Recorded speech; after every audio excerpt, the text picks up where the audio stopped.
ቅዱስ ቅዱስ ቅዱስ ተብለህ ትመሰገናለህ። ምስጋናህም በሰማይ በምድር የሞላ ነው። አምላካችን ሆይ ላንተ እንሰግድልሃለን። ሰማያዊ ከሚሆን ከቸር አባት ጋራ ማያዊ ከሚሆን ከመንፈስ ቅዱስም ጋራ ትክክል የሚሆን ዛሬም ዘወትርም ለዘላለሙ አሜን። የተከበሩ ሊቀ ትጉሃን ቀሲስ ማቲያስ በቀለ የድሬዳዋ ሀገረ ስብከት ዋና ስራ አስኪያጅ፣ የተከበሩ መጋቤ ሐዲስ መምህር እንባቆም የሀገረ ስብከታችን ዋና ጸሐፊ፣ የተከበራችሁ የሀገረ ስብከቱ የየመምሪያው ኃላፊዎች፣ የተከበሩ መላከ ኃይል ቆሞስ አባ እስጢፋኖስ፣ የሊቀ ጳጳሱ አቡነ ቀሲስና የሳቢያን ደብረ ኃይል ካቴድራል ዋና አስተዳዳሪ፣ የተከበሩ መላከ ምሕረት ቆሞስ አባ ተክለ ሥላሴ፣ የርዕሰ አድባራት ወገዳማት ደብረ ምሕረት ካቴድራል ዋና አስተዳዳሪ፣ የተከበራችሁ የድሬዳዋ አድባራትና ገዳማት አስተዳዳሪዎች፣ የተከበራችሁ መምህራን ወንጌል መምህር ጳውሎስ መልካ ሥላሴ፣ እንዲሁም የሥራ ባልደረቦቹ ዘማሪያን፣ ሊቃውንተ ቤተ ክርስቲያን፣ አይንተ እግዚአብሔር፣ ካህናትና ዲያቆናት፣ በዚህ በምሕረቱ አደባባይ የተገኛችሁ እናቶች፣ አባቶች፣ እህቶችና ወንድሞች እንዲሁም የሰንበት ትምህርት ቤት ወጣቶች እንደምን አረፈዳችሁ? እንደምን አረፈዳችሁ? እንኳን አደረሳችሁ አደረሰን።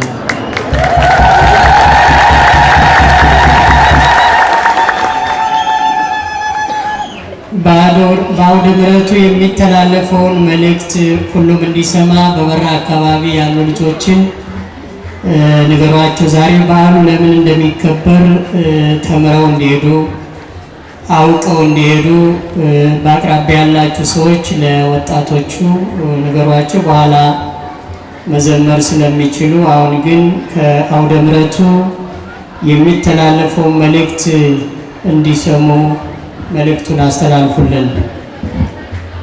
እስመ ለመላእክቲሁ የዞን በእንቲአከ ከመ ይቀቡከ በኩሉ ፍናዊከ ወወደውም አነሱከ ያነሱከ። ስላንተ መላእክቱን ያዛቸዋል፣ በመንገድ ሁሉ ይጠብቁሃል። እግርህም በድንጋይ ቢሰናከል በእጃቸው ያነሱሃል። መዝሙረ ዳዊት መዝሙር 90 ቁጥር 11 ላይ የሚገኝ የእግዚአብሔር ቃል ነው። በእርግጥ ሕይወት እንደ መንገድ ነው። የሕይወት ውጣ ውረድ ደስታም ሐዘንም ማግኘትም ማጣትም በመንገድ ይመሰላል። ረጅም ጉዞ የሚጓዝ አለ፣ መካከለኛ ጉዞ የሚጓዝ አለ፣ አጭር ጉዞም የሚጓዝ አለ። ሕይወትም እንዲሁ ነው። በሕይወታችን ዘመን ሁሉ የሚጠብቁን የሚንከባከቡን ብንወድቅ የሚያነሱን መላእክት መሆናቸውን ከቃሉ እንረዳለን። ሰው ከሚያያቸው ጠላቶቹ ይልቅ የማያያቸው ይበዛሉና መናፍስትን መዳሰስ ማየት አይቻልም። ሰይጣን በባህሪው አይታይም፣ አይዳሰስም፣ አይጨበጥም። መንፈስ ከመሆኑም በላይ ዝግ የሆነውን የሰውን ልቦና ከፍቶ መግባት የሚችል ረቂቅ መንፈስ ስለሆነ እንዲህ አይነቱን ስውር የሰው ልጆች ጠላት ዲያብሎስን ክፉ መንፈስን ድል ሊያደርጉ የሚችሉ ከእንዲህ አይነቱ ደግሞ መንፈስ እኛን ሊጠብቁ የሚችሉ መላእክት ናቸው። አንዱ ሊቀ መላእክት ቅዱስ ሚካኤል ስለሆነ ደስ ይበላችሁ።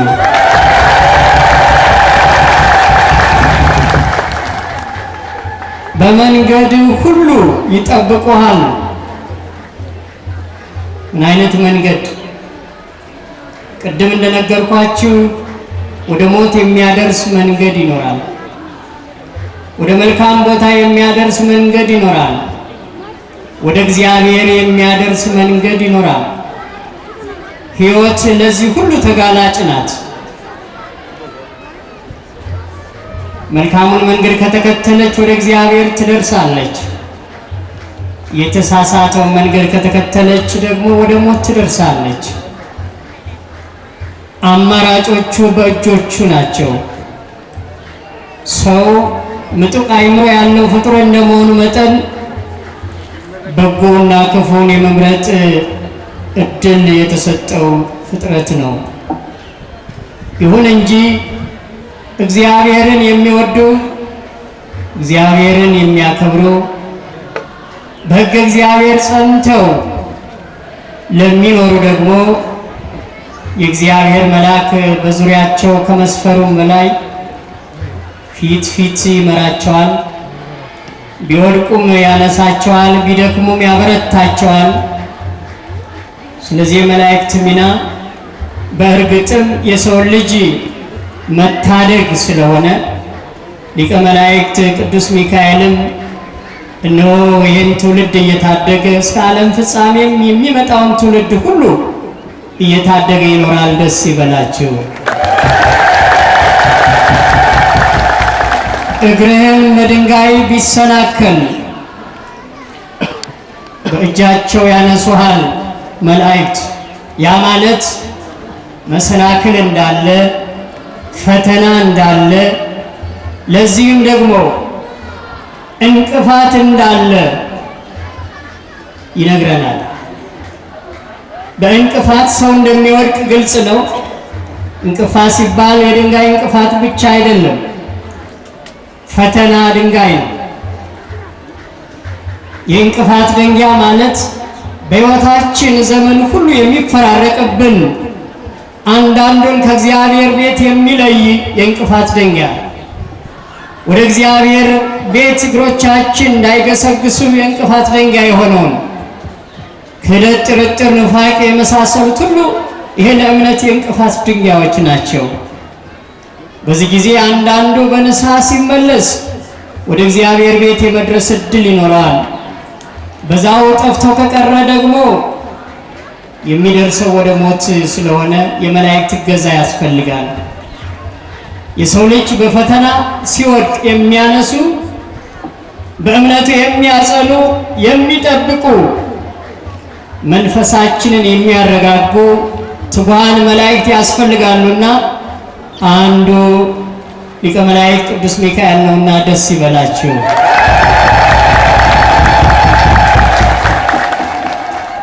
ዛሬ አራት መሰረታዊ ነገሮች የተከናወኑበት ታላቅ ዕለት ነው። የመጀመሪያው ቅዳሴ ቤቱ የተከበረበት በ312 ወይም ከ312 እስከ 326 ዓመተ ምህረት ክሊዮፓትራ የምትባል የእስክንድርያ ንግሥት ሳተርን ለሚባል ጣዖት ስትገብር ሌሎችንም ስታሰግድ በጣዖቱ ምክንያት ሲበሉ፣ ሲጠጡ፣ ሲደሰቱ ብዙ የጣዖት ምርኮኛ ሆኖ የጣዖት ተገዢ ሆኖ ሳተርን ለሚባለው ጣዖት ሲሰግዱ በመጨረሻ ሊቀ ጳጳስ ለእስክንድሮስ የተባለ የእስክንድርያ ሊቀ ጳጳስ ይሄ የጣዖት ቦታ ወደ ቤተ እግዚአብሔር ወደ ቤተ ክርስቲያን እንዲመለስ ታቦቱም ቅዱስ ሚካኤል እንዲሆን ቤተ ክርስቲያኑ የሚሰየመው በቅዱስ ሚካኤል እንዲሆን ሊቀ መላእክት ስለሆነ ያደረገበት ዕለት ስለሆነ ሊቀ መላእክት ቅዱስ ሚካኤል የነገሰበት የከበረበት ገናናነቱ የተመሰከረበት ዕለት ስለሆነ ደስ ይበላችሁ። ይሄ እንግዲህ በአራተኛው ክፍለ ዘመን መሆኑ ነው። ቤተ ጣዖት ተዘጋ፣ አብያተ ክርስቲያናት ተከፈቱ፣ የጣዖት ዘመን አከተመ። የእግዚአብሔር ሞገስና ኃይል ክብር የሚገለጥበት ጊዜ ደረሰ። ይሄ ክብር ደግሞ በሊቀ መላእክት በቅዱስ ሚካኤል አማካኝነት ተገለጠ። ደስ ይበላችሁ።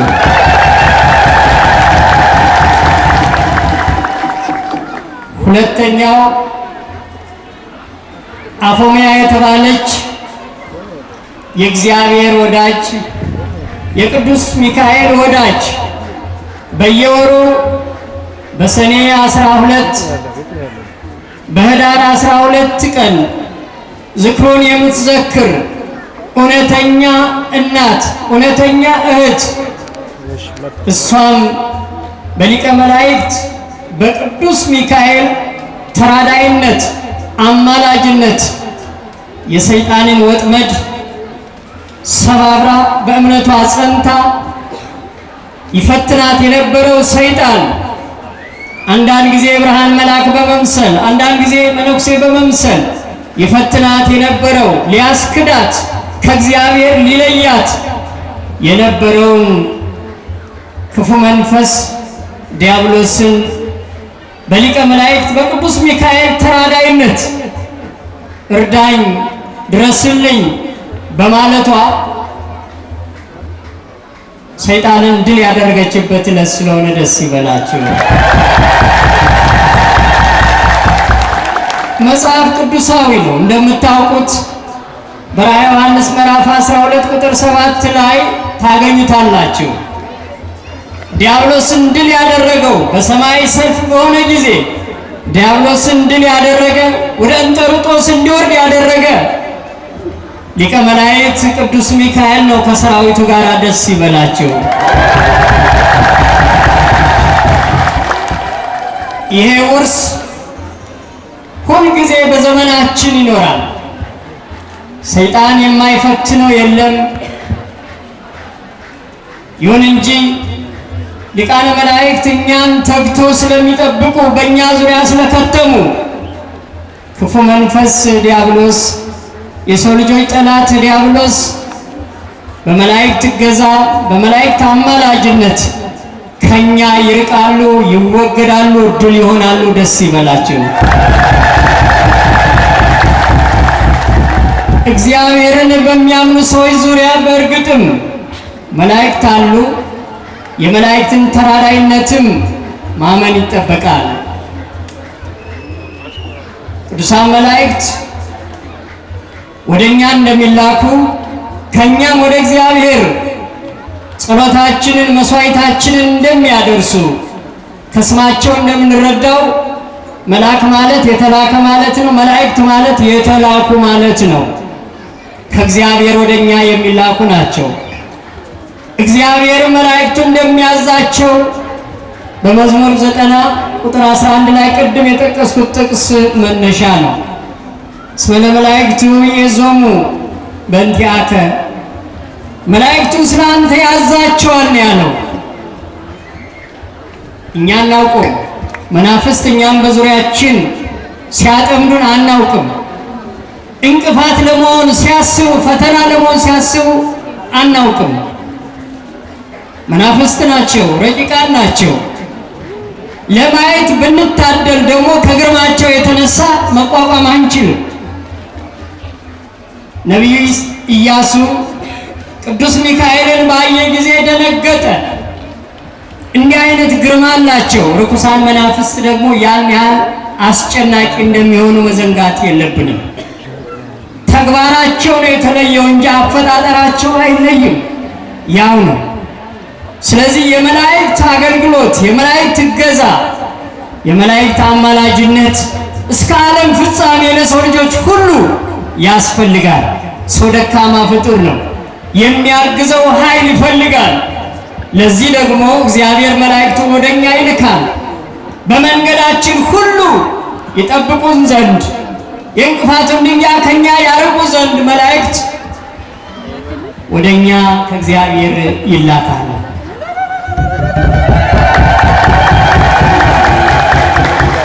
ስለዚህ አፎምያ በመላእክት ተራዳይነት ፍጹም እምነት ስለነበራት በየወሩ መታሰቢያቸውን ስለምታደርግ ወይም ዝክር ስለምታደርግ እግዚአብሔር አልረሳትም። የሊቀ መላእክት ቅዱስ ሚካኤል አምላክ ፈጥኖ ደረሰላት። ጠላት ዲያብሎስም ድል ሆነ። ደስ ይበላችሁ።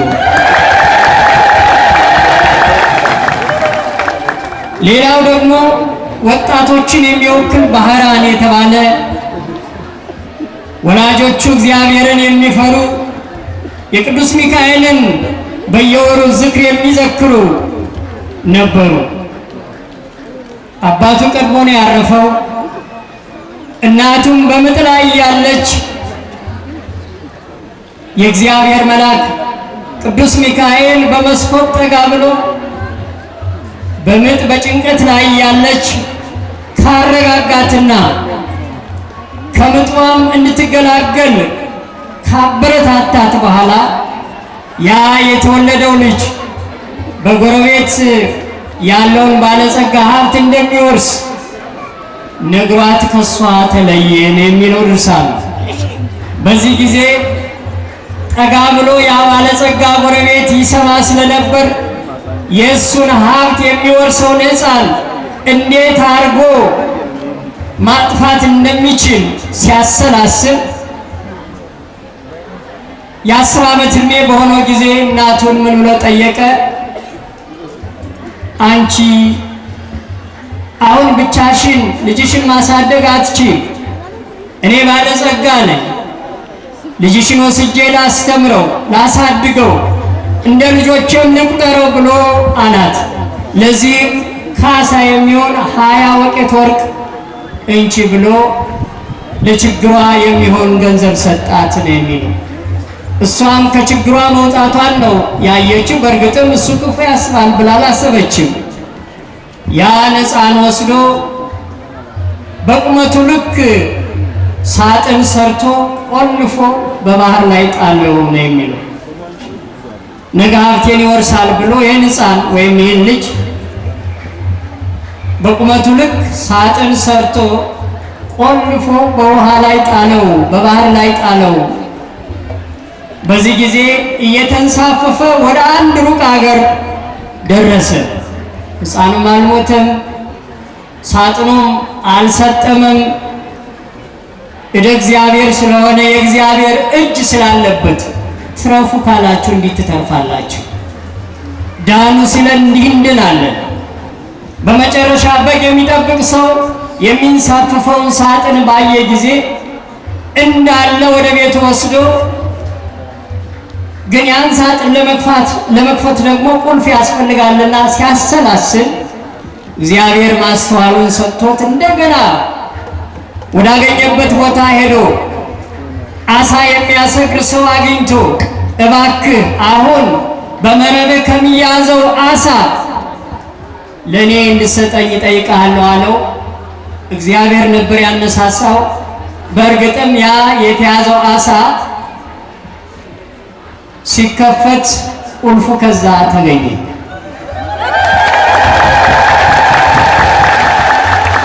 በዛ ቁልፍ ባጭሩ ነው ታሪኩን የምነግራችሁ። በዛ ቁልፍ ሳጥኑ ሲከፈት ምን የመሰለ የ10 ዓመት ልጅ በሕይወት ምንም ሳይሆን አይኑ ቁልጭ ቁልጭ እያለ ሲያየው በጣም አዘነ። ያ ሰው እግዚአብሔር ዮናስን ከዓሣ አንበሪ ሆድ ውስጥ 3 ቀን 3 ሌሊት ያቆየ አምላክ ይህንን ሕፃንን በሳጥን ውስጥ ምንም ችግር ሳይደርስበት በሕይወቱ ላይ ደስ ይበላችሁ። ይሄ የሆነበት ምክንያት እናቱ ወር በገባ በሰኔ በ12 እንዲሁም ደግሞ በህዳር 12 የቅዱስ ሚካኤልን በዓል ታከብር ስለነበር ትዘክር ስለነበር ነዳያንን ትመግብ ስለነበር ሊቀ መላእክት ቅዱስ ሚካኤል ውለታውን አልረሳም። የእግዚአብሔር መልአክ ያን ሕፃን ጠበቀ፣ ከሞትም አዳነው። እግዚአብሔርም ተመሰገነ። ደስ ይበላችሁ። መጨረሻ ያን ልጅ በቤት ውስጥ እንደ ልጁ እያየ ማሳደግ ጀመረ። ስሙንም ባህራን ብሎ ጠራው፣ ከባህር የተገኘ ስለሆነ ባህራን ብሎ ጠራው፣ ከባህር የተገኘ ስለሆነ። ባህር የእግዚአብሔር ነው፣ ነፋስም የእግዚአብሔር ነው፣ ተራራውም የእግዚአብሔር ነው። ለእግዚአብሔር ምድር በምላ ዓለሙኒ ወኩሎሙ ለነብሩ ውስቴታ፣ ዓለም በሙሉ የእግዚአብሔር ናት። እግዚአብሔር የሌለበት ቦታ የለም። እግዚአብሔር ባለበት ቦታ ሁሉ ደግሞ ሕይወት አለ። እሱ ላድን ካለ ለእሱ ሁሉም ነገር ቀላል። ስለዚህ ይህ ሕፃን በባዕድ ቤት ባለቤት ሆኖ አደገ። ባህራን እየተባለ በእንክብካቤ አደገ። ከዕለታት አንድ ቀን ያ ባለጸጋ ለንግድ በዛ ቦታ አቋርጦ ሲሄድ ድንገት መሸበትና ወደ አንድ ቤት ጎራ አለ። በዛም የመሸበት እንግዳ ብሎ አደረ። የቤቱ ባለቤትን ባህራን ለዚህ ሰው የእግር ውሃ አምጣ፣ ባህራን ለዚህ ሰው ምግብ አምጣ ሲል ሰማ። እንዴት ባህራን ብለህ ይህን ስም ጠራህ ወይም በዚህ ስም ጠራኸው ብሎ ጠየቀው። ምክንያቱም አዲስ ስም ከሞት የታደገው ሰው አይ ይሄ ልጅ በባህር ተጥሎ በሳጥን ውስጥ የተገኘ ስለሆነ ባህሩም ስላላሰጠመው ከዛ ስላገኘሁት ባህራን ብየዋለሁ አለው። ይሄ ሰው ተናደደ። እሱ የጣለው ነው፣ አሁንም አልሞተም ማለት ነው ብሎ ተናደደ። ሰው አንዳንድ ጊዜ ከእግዚአብሔር ጋር ይጣላል። ከዚህ አይቶ መማር ነበረበት፣ ግን አሁንም ጭካኔው የበለጠ ተጠናከረ። በዚህ ጊዜ እባክህ ዕቃ ረስቼ መጣሁ፣ ወደ ቤቴ ሄዶ ዕቃውን እንዲያመጣልኝ ፈቀድልኝ አለው። ዳግም ሊገለው ፈልጎ በዚህ ጊዜ ኧረ ምን ችግር አለ፣ ልጅ ወጣት ነው፣ ደርሶ ይመጣል አለው። ያ ክፉ ሰው ደብዳቤ ጽፎ ወደ ሀገሩ እንዲሄድ ይልከዋል። የደብዳቤው መንፈስ ይሄ ልጅ ልክ እንደደረሰ ቶሎ ብለህ ሕይወቱን አጥፍተህ ማንም በማያገኘው ቦታ ቅበረው ብሎ ለባለሟሉ ነው የጻፈለት፣ የሞት ደብዳቤ ማለት ነው። ያ ልጅ ምንም አያውቅም። የተላከውን መልእክት ለማድረስ በታማኝነት ሲሄድ ድንገት አንድ የሚያስፈራ ግርማ ያለው ሰው አገኘ። የት መጣ? የት ትሄዳለህ ሲለው ተልኬ ከዚህ ቦታ ነው የመጣሁት። የምትሄድበትስ ቦታ እንዲህ አይነት ቦታ። ምን ይዘህ ነው? ይኸው መልእክት ይዤ ነው አለ። እስኪ ልየው። አይ አደራ ስለሆነ አልሰጥህም አለ። ታማኝ ልጅ ስለሆነ በመጨረሻ ደብዳቤው ላይ የእግዚአብሔር መልአክ ቅዱስ ሚካኤል እፍ ሲልበት ያ ደብዳቤ ከሞት ወደ ሕይወት ተቀየረ። ደስ ይበላችሁ።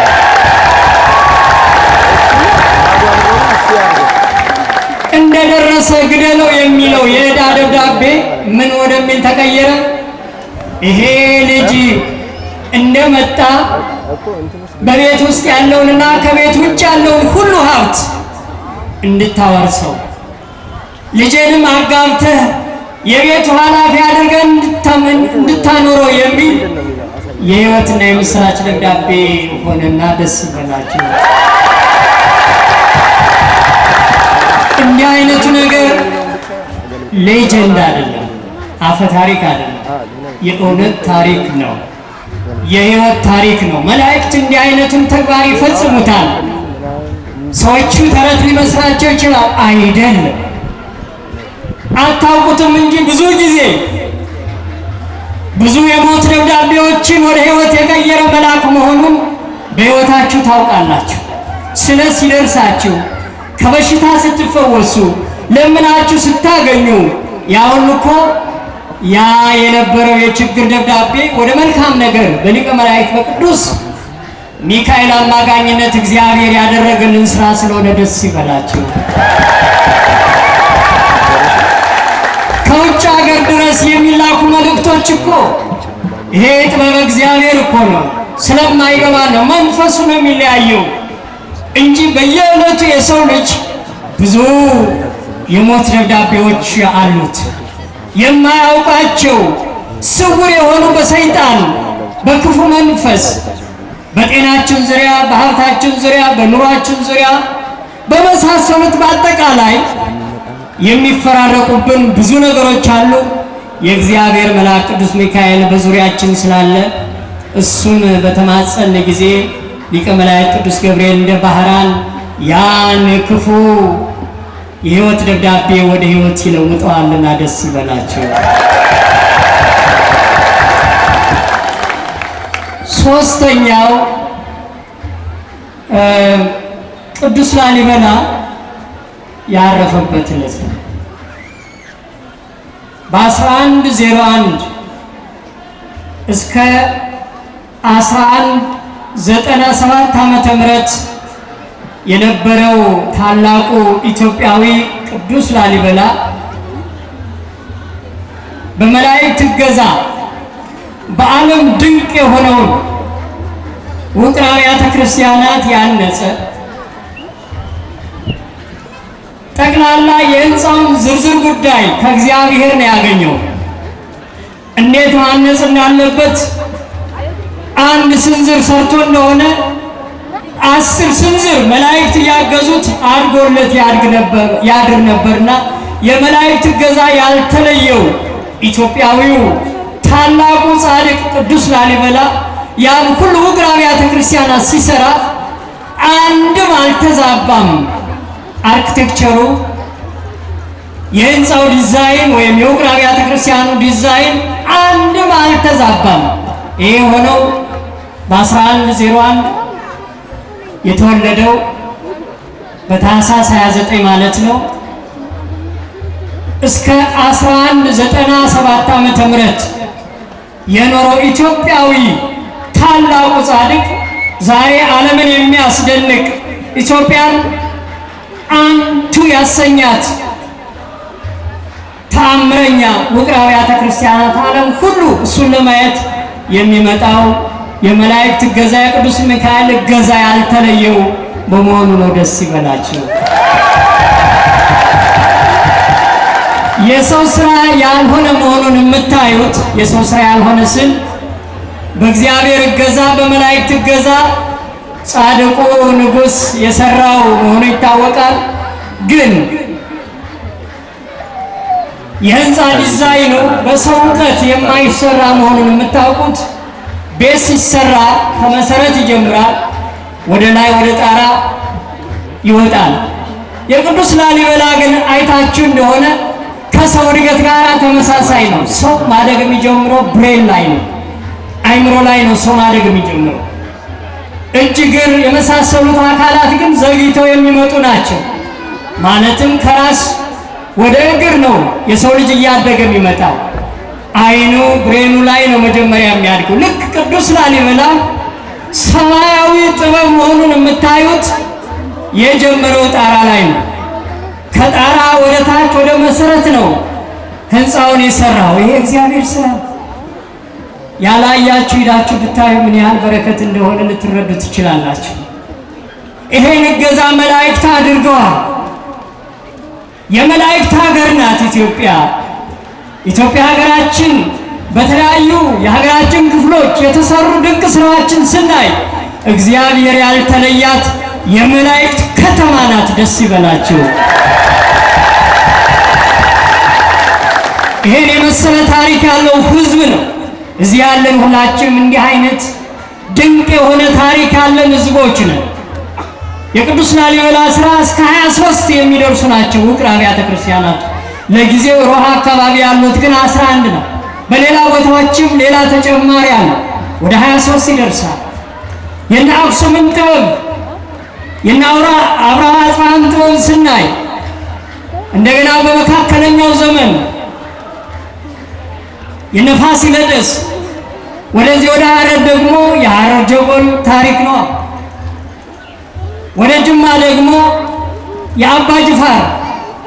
መቼም እነዚህ ሁሉ አሻራዎች ሁሉ የዚህ ህዝብ አሻራ ስለሆነ እውነቱ ደስ ሊላችሁ ይገባል። የቅዱስ ላሊበላ ደግሞ እጹብ ድንቅ ነው። ያን መስራቱ ብቻ ሳይሆን ኢትዮጵያውያን በየዓመቱ ኢየሩሳሌም የሄዱ ሥርዓተ አምልኳቸውን ይፈጽሙ ነበር። በረሃ የሚበላቸው ብዙዎች ናቸው። በረሃማውን የሲናይ በረሃ አቋርጠው ነው የሚሄዱት። በሌላ በቀይ ባህር ከሄዱ ደግሞ ውሃው ይበላቸዋል። በየብስ ከሄዱ በሲናይ በኩል ነው የሚሄዱት። ያን ጊዜ የፋሲካን በዓል ኢየሩሳሌም እየሄዱ ያከብሩ ነበር። ይሄን ችግር የተመለከተው ቅዱስ ላሊበላ በአጠቃላይ በኢየሩሳሌም ያለውን ታሪካዊ አሻራ ሁሉ በቅዱስ ላሊበላ ሰርቶ ዳግሚት ኢየሩሳሌም ተብላ ከዛ መሄድ የማይችለው ወደ ቅዱስ ላሊበላ እየሄደ በረከት እያገኘ ቤተ ማርያም፣ ቤተ ጎልጎታ፣ ቤተ መድኃኔ ዓለም የሚባሉ 11 ሁሉ ጠቅላላ በኢየሩሳሌም ያለችዋን ታሪክ የያዘ በመሆኑ ደስ ይበላቸው። መላእክትን ያግዙት ስለነበር። ሌላው ይሄ ጻድቅ የሚገርመው ነገር ጌታችን መድኃኒታችን ኢየሱስ ክርስቶስ በዕለተ ዓርብ የጠጣውን ሐሞት እያሰበ ዓርብና ሮብ ኮሶ ይጠጣ ነበር። የኔ ጌታ የኔ አምላክ ይሄን መከራ ተቀብሎ እኔ እንዴት ዝም እላለሁ ብሎ ዓርብና ሮብ መከራውን በማሰብ ኮሶ ይጠጣ ነበር። 96 ዓመት ነው የኖረው። እንዲህ አይነት ታሪክ ነው ከአባቶቻችን የምንማረው። የመላእክት እገዛ በእንዲህ አይነት አስደናቂ ታሪክ ውስጥ የሚገኝ ነው። በቅዱሳን ላይ አድሮ ተአምር የሚሰራ እግዚአብሔር እስከ ዓለም ፍጻሜ ተአምሩን ይሰራል። መላእክቱንም ልኮ የሚያምኑትን ይጠብቃል፣ ይንከባከባል፣ ይታደጋል። ስለዚህ ይሄ ዕድል የኔና የናንተ ነው። በመላእክት የምናገኘውን ጥቅም እናውቃለን። ሌላው ዓለም ላይ ገነዘብ ይችላል። የሰማይ ኃይላት ናቸው ሊል ይችላል። ለኛ የሰማይ ኃይላት ብቻ ሳይሆን የኛ ጠባቂዎች ናቸው። ከኛ ዙሪያ አይለዩም። እግዚአብሔርን በማመናችን እግዚአብሔር ባለበት እግዚአብሔር በሚመለክበት ቦታ ሁሉ የእግዚአብሔር መላእክት በዙሪያችን አሉና ደስ ይበላቸው። የተወደዳችሁ ምእመናን፣ ሊቀ መላእክት ቅዱስ ገብርኤል፣ ሊቀ መላእክት ቅዱስ ሩፋኤል በየጊዜው በተሰጣቸው ጊዜና ሰዓት ወጣቱን ሲታደጉ፣ አዋቂዎችን ሲታደጉ፣ ሕፃናትን ሲታደጉ ሁልጊዜ እንሰማለን። አሁንም የወጣት የመላእክት እገዛ ያስፈልገዋል። አሁንም እናቶቻችን የመላእክት እገዛ ያስፈልጋቸዋል። በሃይማኖታችን እንድንጸና፣ በሃይማኖታችሁ እንድትጸኑ፣ በየጊዜው የሚፈራረቀውን ፈተና እንድንችል አዎ የመላእክት እገዛ ያስፈልገናል። ጥቅሙንም ስለምናውቅ ይኸው እያከበር እንገኛለን። አሁን በመካከላችን ሊቀ መላእክት ቅዱስ ሚካኤል አለና ደስ ይበላችሁ። ካላመን ግን ሊሆን አይችልም። የሁሉ መሰረት እምነት ነው። እግዚአብሔር ባለበት መላእክት አለ ብሎ ማመን፣ እግዚአብሔርን ስናመልክ ከእግዚአብሔር የሚላኩ ኃይላት እንዳሉ ማመን፣ ይሄ ለኛ የተሰጠን ጸጋ ነው። ለኢትዮጵያውያን የተሰጠን ጸጋ ነው። ይችን ሀገር መላእክት በእሳት አጥረው የጠበቋት በመሆናቸው አሁን ሀገራችን ኢትዮጵያ በቸርነቱ በምሕረቱ እያሰባት እንደሆነ መላእክትም እየጠበቋት እንደሆነ እናምናለን። አሁን ሀገራችን ኢትዮጵያን በቸርነቱ በምሕረቱ ያስብልን። እልል ብላችሁ አመስግኑ።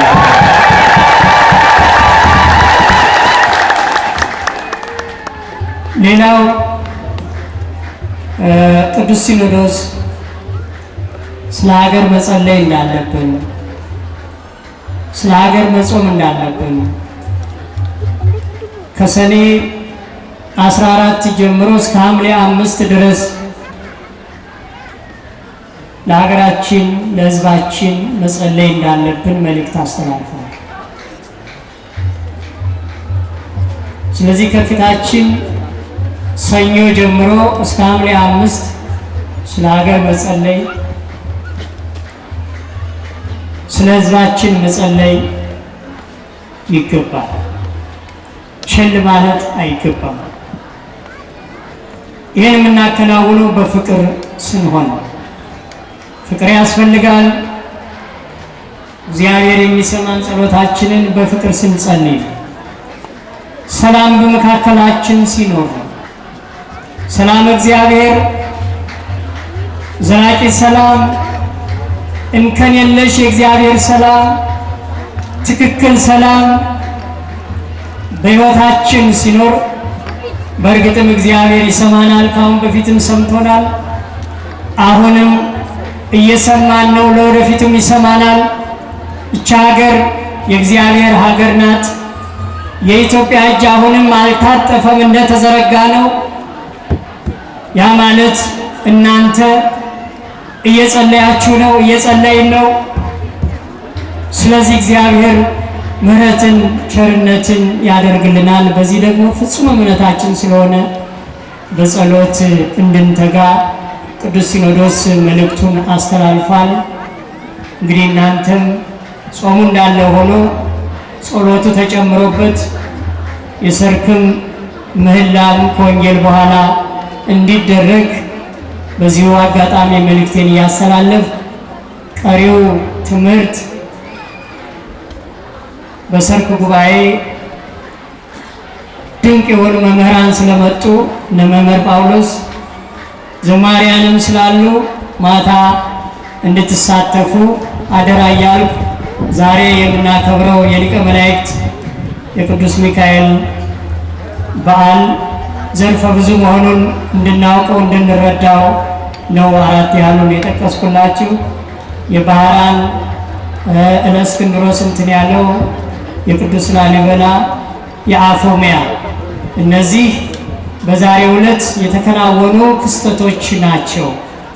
ለነዚህ ሁሉ ደግሞ ተራዳኢ የሆነው ሊቀ መላእክት ቅዱስ ሚካኤል ስለሆነ አፎሚያን የምትወክሉ እናቶች ቅዱስ ሚካኤል ከእናንተ ጋር መሆኑን፣ ባህራንን የምትወክሉ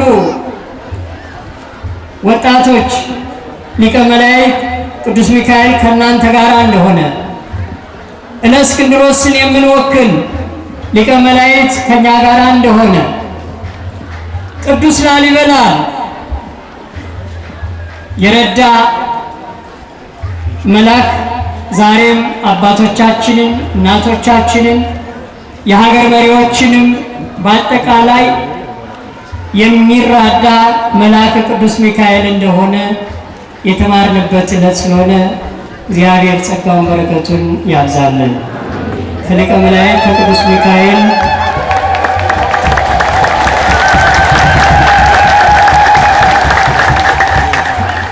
በመጨረሻ አደራም ምላችሁ በሰላም ተሳስባችሁ ተከባብራችሁ እንድትኖሩ፣ ይህም የሚገለጸው በፍቅር ስለሆነ አደራ ይህን ጊዜ ተሳስበን እንለፈው። ለሀገራችንም አንድነትና ለሕዝባችንም መተሳሰብ መጸለይ ይገባል። ድሬዳዋ ደግሞ ያገለገሉ በመሆናቸውን የምንሰማቸው የመላእክትን ምስጋና እያመሰገኑ ሌሊቱን ሁሉ ያሳለፉ ሊቃውንተ ቤተ ክርስቲያን ልታከብሯቸው ልትንከባከቧቸው ይገባል። ሊቃውንተ ቤተ ክርስቲያንም ካህናትን፣ ዲያቆናትን፣ ሕዝቡን በፍቅርና በሰላም ልታገለግሏቸው ይገባል። ቤተ ክርስቲያን ማለትም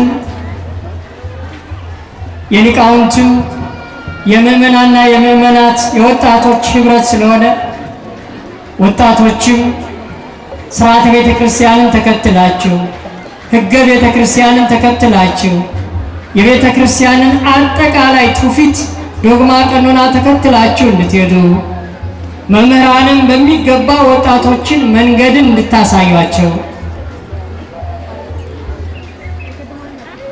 ያ ከሆነ ከመንገዱ የማይዛነፍ መሆኑን ተረድተን ማስተማር መምከር አስፈላጊ መሆኑን ተገንዝበን እችን ቤተ ክርስቲያን ጠብቁ፣ እችን ታሪካዊት ቤተ ክርስቲያን ጠብቁ፣ ሀገራችሁን ጠብቁ። ይሄ ከሆነ ለቀጣዩ ትውልድ መልካም ነገርን እናስተላልፋለን። ምክንያቱም ሁሉ ነገር በትውፊት ነው፣ በቅብብል ነው ወደ ቀጣዩ የሚሄደው። ትውልዱ የሚረከበው ነገር ከሌለ ነገ ፈተና ይሆንበታል። ስለ ሀገር ፍቅር፣ ስለ ሀገር ሉዓላዊነት፣ ስለ ቤተ ክርስቲያን፣ ስለ እምነታችን፣ ስለ ሃይማኖታችን ጠንካራ አቋም የሚኖረን ከኛ በፊት ከነበሩት አባቶቻችንን የወረስነውን ማስቀጠል ስንችል ነው። ይህ ትልቅ ኃላፊነት አደራም አለብን። በእርግጥ የድሬዳዋ ሕዝብ ተቸግሮም ቢሆን ለእምነቱ ቀናኢ ነው። በኮሮና ወቅት አይተነዋል። ካላቸው ከፍለው ለአገልጋይ ካህናት እንዳይቸገሩ ብለው የሰጡ መሆናቸውን እናስባለን። በችግር ጊዜ ተቸግረው ለአገልጋይ ካህናት እንደሚሰጡ ይሄን ያህል ራሱን የሚሰጥ ሕዝብ ስለሆነ ምስጋናችን የላቀ ነው። እግዚአብሔር ይባርካችሁ። ለራሳችሁ ደግሞ ደብረ ኢዮር ቅዱስ ጊዮርጊስ እንዳትለዩት፣ በየጊዜው ጎብኙት፣ የሚያስፈልገውን እርዳታ አድርጉ። ጎርጎርዮስም ደብረ አሜን ተክለ ሃይማኖትም ቅድም ደግሞ አይሻ ነው ያሉት ደጎሌ የሚባለው አካባቢ ላይም ራቅ ራቅ ያሉትን አትርሷቸው። የእናንተ አደራዎች ናቸው። መስዋዕተ እግዚአብሔር የተሰዋበት ቦታ ስለሆነ ብዙ ሕፃናት ልጅነት ያገኙበት ስለሆነ ልክ ሰው ብቸኛ ሲሆን እንደሚከፋው የአምልኮ ቦታዎች ሰው ሲለያቸው አይደሰቱም። ምክንያቱም የሚመለከው እግዚአብሔር። ስለዚህ የቤተ ክርስቲያን ጌጧ ምእመናን ናቸው። ያ የተዘጋጀው ለእናንተ ነው። ስለዚህ ካላችሁ ከገንዘባችሁ፣ በእውቀታችሁ፣ በጉልበታችሁ ቤተ ክርስቲያንን መርዳትን አትዘንጉ። ሰው የሌለባቸው ቦታዎች ላይ እናንተ ሰው ሆናችሁ ተገኙ እና አንዳንዴ ጎብኝታችሁ ስትመጡ እኮ በረከት ነው። ራቅ ወዳለ ቦታ ደርሳችሁ ስትመጡ የሚገኘው በረከት እጅግ የላቀ ነው እና በዓላት ሲሆን ሐምሌ 12 ቀን ይከበራል ተብሏል። ፈቃደ እግዚአብሔር ከሆነ እኔም ከእናንተ ጋር አብሬ አከብራለሁ። ለሁላችን እግዚአብሔር ይፍቀድልን።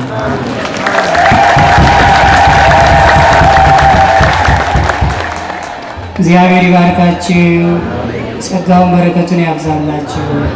ቅዱስ አምላኩ የሀገራችን ኢትዮጵያን በቸርነቱ በምሕረቱ ያስብልን፣ የታመሙትን ይፈውስልን፣ ያዘኑትን ያጽናናልን፣ ሕፃናትን ያሳድግልን። ዘራችሁ ይባረክ፣ ስራችሁ ሁሉ ይባረክ። በስራችሁ በኑሯችሁ በጤናችሁ ሁሉ ደስተኞች ሁኑ። በፍቅር ኑሩ፣ በሰላም ኑሩ። እግዚአብሔር አምላክ ክፉን አያሳየን። ሀገራችን ኢትዮጵያ በኩራት እግዚአብሔር ጠብቆ በሊቃነ መላእክት ጠብቆ ያኖርልን። አባታችን ሆይ